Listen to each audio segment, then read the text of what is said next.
Hello, folks. Diane here. I had the chance to view a movie called Nigerian Prince, which came out in 2018.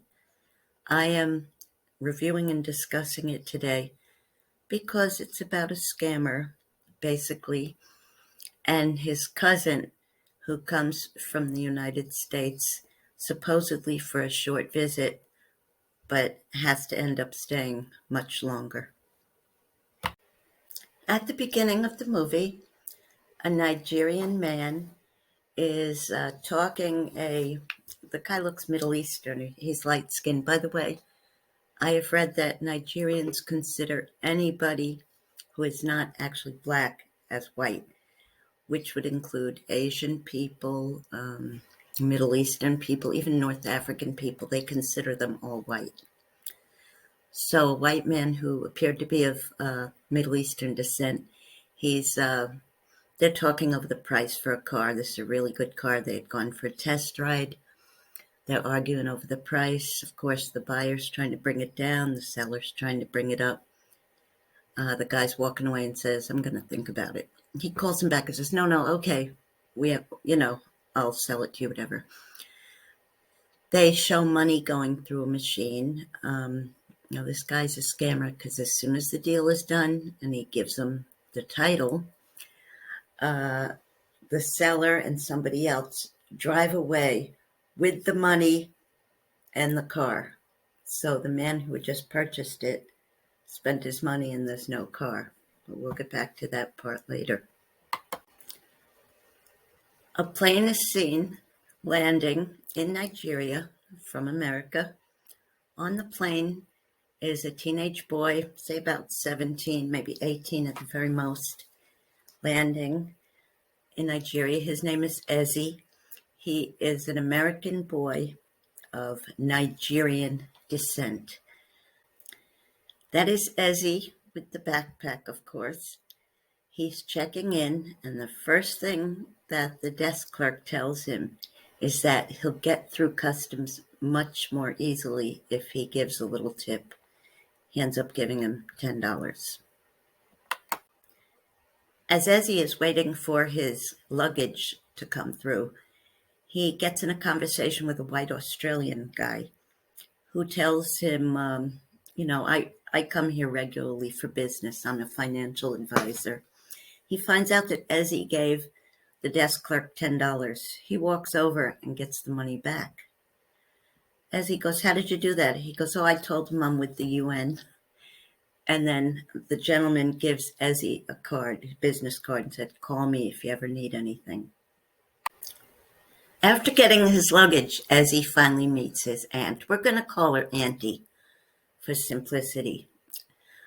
She looks like a well-dressed, middle-aged lady, and she brings him back to her house. Auntie's house turns out to be a one-bedroom apartment with very spotty electricity and no shower or anything like that, just very primitive facilities. She tells him they're going to have to share a bed. Now, even with Auntie's job, which we're led to believe she's a professor, we're led to believe that she's a professor of law because of all the books on her shelves and whatnot. Okay, even with a good job like that, all she could afford is a very, let's say, modest apartment. It appears that in Nigeria, there's no middle class. There's either rich or poor. But she works hard for her money. She does mention that she has a grown son that does not live with her because he is a scammer. But he has a key to her place and only sneaks in for food when she's not home.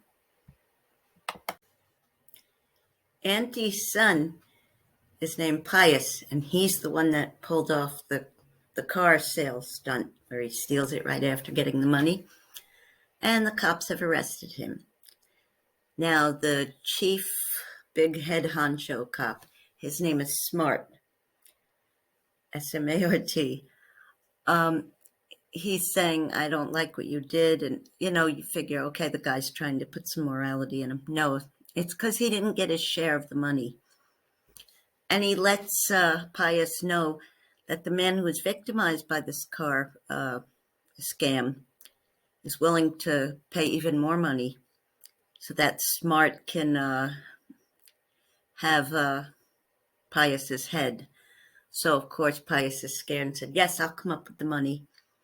$4 million in Nigerian money, which is at today's exchange rate, is a little under $9,000 in American money.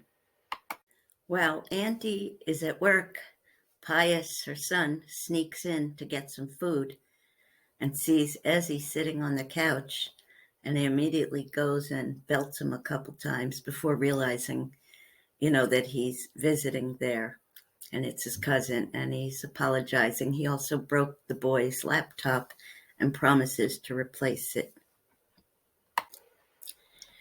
After Pius leaves and Auntie comes home, she sees that Ezzy's laptop is broken and wants to know how it happened. And Ezzy says, oh, the lights went out and I couldn't see and I dropped it. She takes him to the town and they go to eat lunch, and it looks like a hamburger, but he goes to eat it and he's like, oh, this is gross, I'm not eating this. She's like, look, this is not American food, this is Nigerian food, and you have to eat it. He has to borrow her phone. He calls his own phone was never activated in Nigeria, and I guess his mom did that deliberately. He calls his mom and she's at work, but she answers. And he goes, Mom, I want to get out of here. I don't like this place. She said, no, you're going to have to stay there a while longer. He gets back to the table, and his aunt tells him that your mom canceled your return ticket as soon as you got here. You have to stay here for like a year and go to school here. And once you're finished with school, then you could go home. And he's pretty upset about that. After signing Ezzy up for school and buying him a school uniform, he walks to school with a very pretty young lady who Auntie had arranged to walk him to the new school. As soon as he got there, he changed out of his school uniform and into clothes and hooked up with his cousin. His cousin explains that he's a scammer, and Ezzy is so desperate to go home that he's willing to do some scams to earn the money for a plane ticket home. It was explained to Ezzy that the reason why he's sent to Nigeria is to learn his culture. The truth is, he was sent there because he was in a fight at school. And they want him, I guess, to learn a lesson or something, or to be appreciative of what he has. He lies to Auntie and says, can I use the phone to call my mom? She goes, sure. And he sneaks in the other room and calls his dad. Now, he had left 2 or 3 messages before, and the dad never called back. He finally gets a hold of him, and he's like, Dad, I have to get out of here. Can I? Now, his parents are separated, but apparently the mom had spoke to the dad. He's like, please let me come home. Can I come stay with you? And the dad's like, no, your mom knows what's best. Since there is no shower at Auntie's apartment, the only way for Ezzy to take a shower is to just soap himself up and pour a bowl of water over his head, which is what he has to do each day. Ezzy is getting more and more impressed with the life that Pius has, including they go to a bar and everybody's dancing, and he's like, yeah, this is much better than staying at Auntie's house. And he kind of sneaks and goes to stay with his cousin. Now, there's supposedly some humorous parts in the movie, and yes, I'd say most, if not all of them, involve the aunt. There is a point where when Ezzy's still staying with his aunt and he won't get up, he doesn't feel like getting up, she actually pours water over his head to make him wake up and says, next time I'll pour boiling water over your head. And she gives a form of tough love that's pretty scary, if you ask me, but he knows that she means it, so he promptly gets up. Sadly, that's where the humor ends because the rest is a great movie, don't get me wrong, but this part is very sad and very upsetting. Um, cousin Pius does a couple more schemes. A rice scheme where they sell a little bit of rice and run out, and the people are desperate to get more, and he kind of fools them and has them pay ahead of time. He's going to give them a ticket for more rice or something, and then he rips them off. And then he does what's called a black money scheme, and that's where they cover up American money with some kind of black paint. And when they email somebody, say an American, and they come to the country to get the big bunch of money, they have to pay a fee for the special chemicals to get the black paint off the money because it's covered up, and then there's a bunch of money there. What they do is this man comes in, this naive-looking white man with little glasses.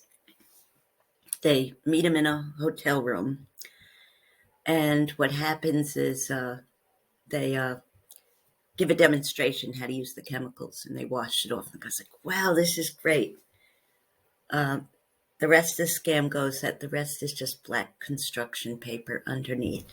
They do the first one or two to kind of convince the scammy that this is authentic, and it's not. Turns out the so-called victim is really an American investigator, maybe from the FBI. They don't say exactly, but he's in charge of, I guess, internet crimes or whatever, and he helps not the corrupt police, but they have another organization. This other organization is called the EFCC. Now, these guys are pretty much legitimate, and they're taping what's going on in the hotel room, and they're ready to grab them the minute they come out. And they arrest him and his partner and whoever else is in on the scam. They bring him to the EFCC offices and are questioning them when a phone call comes in and says, let him go. It turns out that the corrupt police paid off the EFCC to let these guys go. So they're on the way home and they're saying, oh, I'm going to get rid of all the chemicals right away. I'll go bury the other evidence, whatever. Another police vehicle pulls them over, pulls them into their own vehicle, and brings them back to the corrupt office.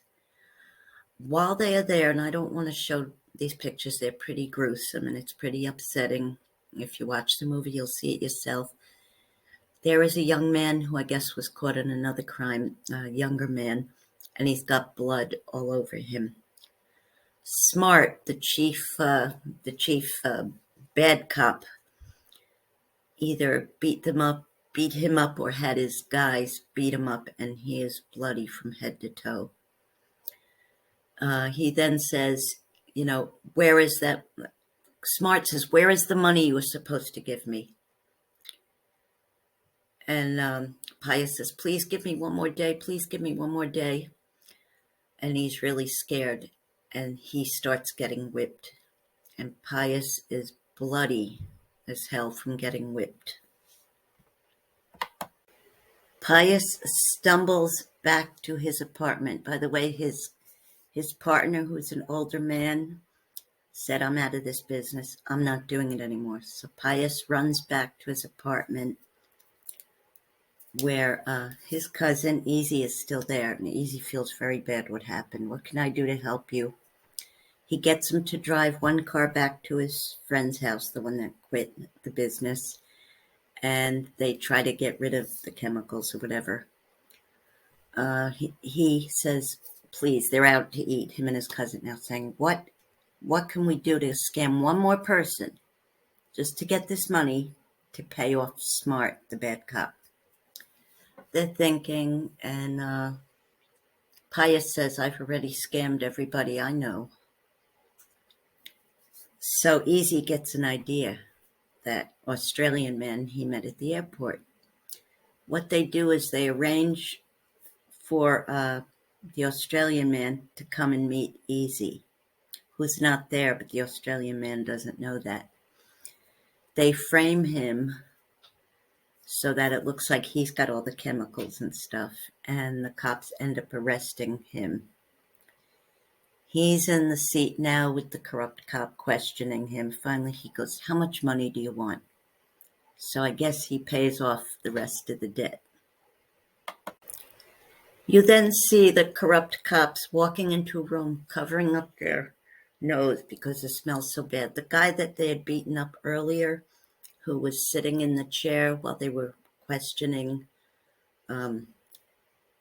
Pius and all them, he's dead now. So they just carry away his body. Later on, Pius asks, "What happened to that young boy that was sitting there while you were questioning us?" Smart says, "There was no young boy there." There's just what he goes, "There was no young boy there." In other words, drop the matter, you better shut up. So he did, but he was scared to death, and he wanted to leave at this point. Now, Auntie never gave up trying to get Ezzy to come back to her place. She did not want him being influenced by her son, Pius. She did not want him following that lifestyle. She even wondered if he scammed his own cousin. He said, no, I didn't. What happens next, and at the rest of the movie, I think is deliberately kept vague. Maybe it's up to the audience to figure out what happens. Okay, Pius says to Ezzy, "Quick, get your bags now. This is your chance." Now, he had replaced the laptop that he broke, and Auntie found out that it was him that broke Ezzy's laptop. It was Pius that broke Ezzy's laptop, so she was even more pissed. She's glad he replaced it, but still, Ezzy had lied, covering for his cousin. So Pius tells Ezzy, "Quick, get your bags now. This is your chance to go. My friend has arranged at the airport for you to leave." So they both jump in the car on the way to the airport. Now, Ezzy is driving the car. Meanwhile, Pius gets a couple phone calls, and you can't hear who's on the other end. "Yes, he's on the way now. Yes, we'll be there soon." After he hangs up, Ezzy says, "Who is that?" "Oh, that's my friend who arranged for you to leave." Like, okay. Now, Auntie knows that her own son is at risk of being killed by Smart and all them after what happened. They get to the airport, and then you see Pius holding Ezzy's passport with some money for bribe and giving it to the ticket agent. She looks, counts it. Now, she's all official looking in her airport uniform. You don't think she'd ever do that, but she looks at the money and says, "Okay," hands him a boarding pass. He's like, "Oh, good, I got away with it." So where's Ezzy? Well, Andy gets to the airport and says to her son, "Where's Ezzy?" He's over there. It's kind of up to the audience to figure out what happened, okay? Pius has his boarding pass and goes to the men's room before the plane leaves. He's going to escape to America using Ezzy's passport. Now, you don't know if Ezzy willingly gave it to him or if he stole it. We start to wonder, was it really Auntie who was on the phone with Pius and not his friend who arranged this? Pius is in the restroom cleaning the rest of the blood off of himself. And Auntie goes and finds Ezzy. From here, they leave it very vague. You have to wonder, does Ezzy decide to go and stay with Auntie and be a good boy and finish school? They leave it very vague. A lot of reviewers of the movie that discussed it said, hopefully there's a part 2 that continues. Or, like a lot of good movies where they just keep it vague and you don't know what happens. I mean, that's the part. I even went back and watched like the second half like 3 more times, and was reading all the comments I could online from people that watched the movie. I don't know. Of note, The writer and director of this movie, Faraday Okoro, is a Nigerian American, and he was sent to Nigeria to go to high school for 2 years by his family. So that's most likely where he got much of the story from, his own experience. I don't know about the scamming part, but I know about the part where they sent him, I guess, to discover his roots or whatever. Uh, this movie is on Netflix, and it's definitely worth a watch, in my opinion. And how does it make me feel about scamming? I still think it's a really bad idea, especially with corruption. Now, I'm not saying that all cops there are corrupt either. I'd say every country has their corrupt cops. But, I mean, that's what's really tragic and sad about it. Let's pray for these people and people around the world, because scamming is done all over. I know that the country of Nigeria is rich in natural resources, but it's unevenly distributed, I guess you can say. It's not set up where it's a very well organized system. Hopefully, they're working on that. I know that many of the people over there are honest, good, hardworking people. And let's just pray for all of them. And that's my scam video for the week. I thought this movie was real interesting and thought-provoking. So I hope you'll give it a watch if you get a chance. And I'll see you real soon. Love you. Bye-bye.